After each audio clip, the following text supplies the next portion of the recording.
I want to start by saying that capitalism is the greatest instrument for freedom this world has ever seen. Capitalism has given the United States the freedom and means to defeat the Soviet Union, beat back fascism, and put a man on the moon.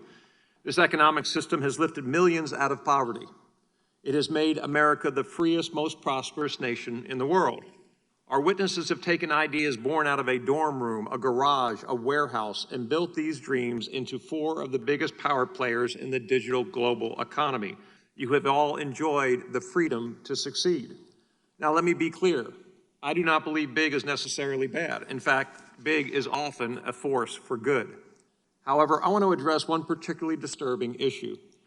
Mr. Pichai, in October 2018, Google dropped out of the running for a Pentagon contract to complete the Joint Enterprise Defense Infrastructure, or JEDI contract, which was valued at more than $10 billion. Google's stated reason for removing itself from the bidding process is that the U.S. military's project did not align with Google's corporate values and principles. This is the same U.S. military that fights for our freedoms and stands as a force for good across the globe. These are the same soldiers, sailors, and airmen that sacrifice their lives to ensure you have the freedom to build your company and set your corporate policies without fear of government interference, unlike in communist China. I also find it very interesting that only months after making this decision to withdraw from the JEDI contract, Marine General Joseph Dunford, the chairman of the U.S. Joint Chiefs of Staff, warned the Senate Armed Forces Committee that the Chinese military was directly benefiting from Google's work.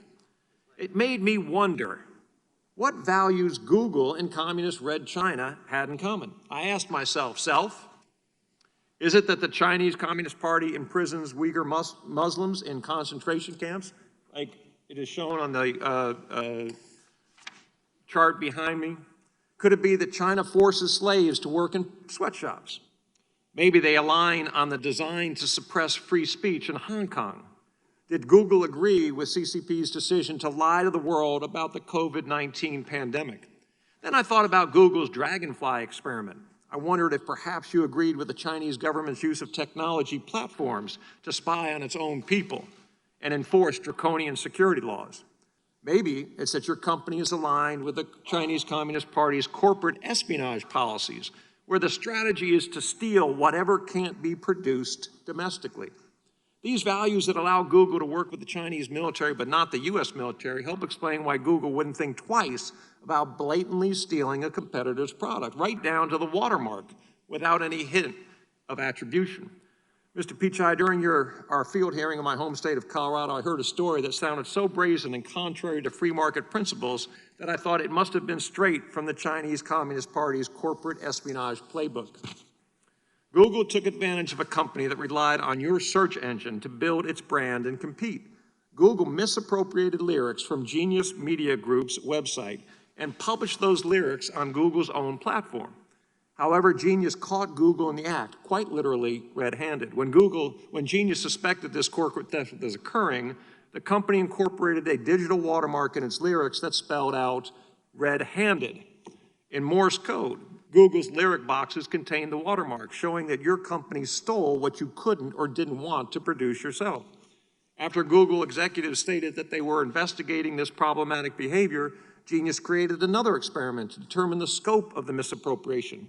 It turns out that out of 271 songs where the watermark was applied, 43% showed clear evidence of matching.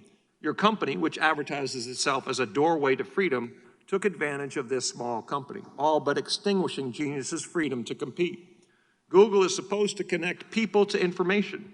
Your corporate values once stood for freedom, a platform that let capitalism flourish and helped bring countless people across the globe out of poverty.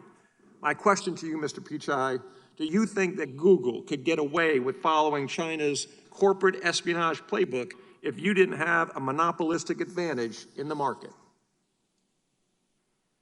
Congressman, I want to be able to address the important concerns you raised. First of all, we are proud to support the U.S. government. We recently signed a big project with the Department of Defense where we are bringing our world-class zero trust-based cybersecurity approach to help protect Pentagon networks from cybersecurity attacks.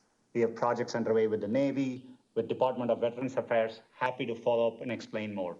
We have a very limited presence in China. We don't offer any of our services, search, maps, Gmail, YouTube, etc. in China.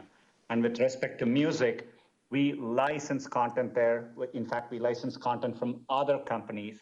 And so this is a dispute between Genius and the other companies in terms of where the source of the content is. But again, happy to engage and explain what we do here further. Thank you. I yield back, Mr. Chairman.